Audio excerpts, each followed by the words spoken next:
température, alors qu'ils étaient à des altitudes où normalement ils devraient avoir 25 ans.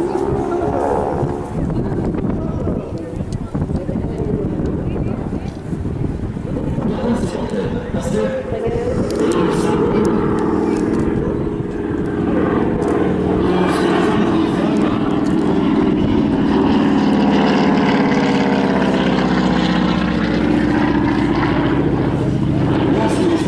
à l'industrie américaine et qui construisait des chips, des bateaux.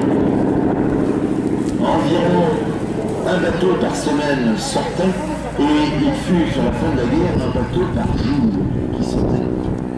Des avions, vous imaginez que c'était par milliers qui ont été construits durant la guerre et bien sûr les hommes étant au combat, ce sont les femmes qui prenaient les machines, outils et qui construisaient ces avions. Et donc, les pièces détachées étaient emballées dans du papier sulfurisé qui est par n'existe pas. Et cet avion, lorsqu'il a été refait voici 2 ans, il a été refait pièce par pièce. Le pilote a établi l'ensemble des pièces. Les regards qu'il avait suivi les pièces. Il n'avait pas chaud. Et donc aux États-Unis, des pièces, il y en a encore plus peur.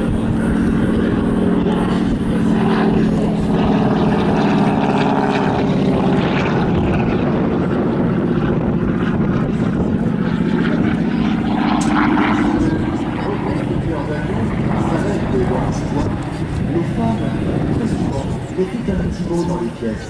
Et elle le mettait parce que c'était à l'initiative des Vénitiens qui avait reçu cette pièce et lorsqu'il avait fait avec toute la précaution l'âge de l'emballage, qui avait 70 ans, eh bien il a ouvert, il a vu des marques. Voilà, d'attention qui était faite par les mécaniciens et bien entendu ça leur donnait du beau retour. Cet avion est passé à peu près 600 chevaux. Il est habituel. Et il y a devant les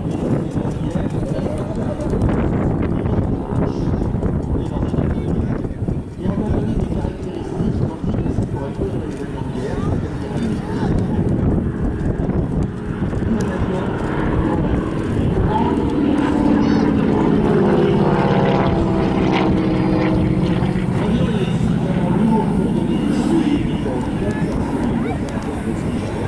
et dès lors que les tests s'effondrer,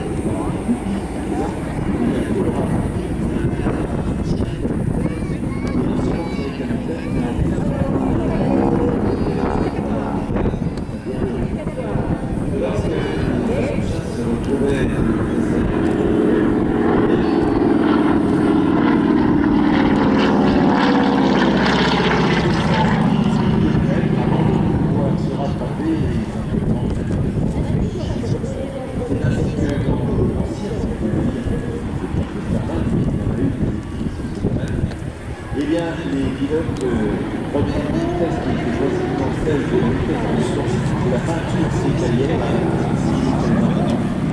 et puis le pilote tirait, plus il tirait sur les cuisses, il tirait sur les sièges, et puis les ailes de se casser. Et donc, c'est trop, mais pas trop. Mais comme il ne tirait pas assez exactement,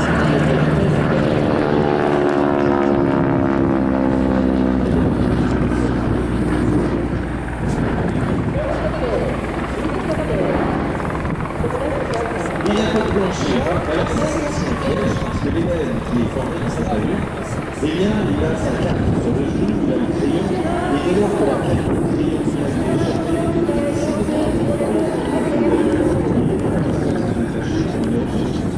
il arrive parfois que les pilotes se font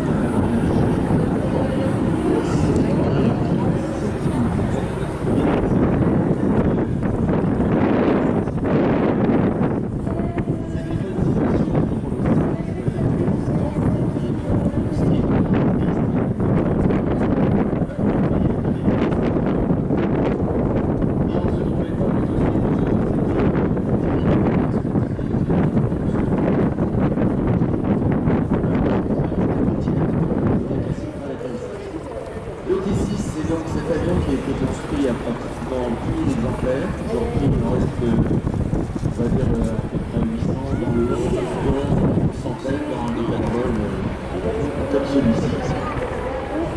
Il participe notamment à la réalisation de nombreux films et puis cet avion consomme de l'essence pure et non pas du gasoil. Il est utile de vous dire que pour entretenir ces avions, il faut une bonne dose d'abord de connaissances et puis également beaucoup de moyens financiers. Et cette association, eh bien, on les retrouve à Lyon, on les retrouve ailleurs dans différents endroits, la Ferté-Alais, que tout le monde connaît, mais aussi dans les endroits plus obscurs, comme à Montélimar, où il y a un musée aéronautique. Les Anglais, eux, ne s'embêtent pas, ils mettent sur Internet Help et des noms, et donc les citoyens qui ont gardé le patrimoine versent leur obol qui déduisent le don de leurs impôts. En France, on sait que les associations d'utilité publique permettent 66% des cotes de notre imposition. Alors si vous allez sur Internet et que vous souhaitez aider ces associations, n'hésitez pas. Participez au maintien du patrimoine français. L'atterrissage est relativement difficile avec cet avion et c'est le moment justement qui est hors de douter de tous les pilotes, c'est d'avoir à contrôler le sol cet avion quand il y a du vent fort et c'est le cas aujourd'hui. On a un pilote qui sait maîtriser la bête, et bien on le remercie, il va venir maintenant se remettre au parking. Pour l'exhibition qu'il a fait, maintenant il faut estimer que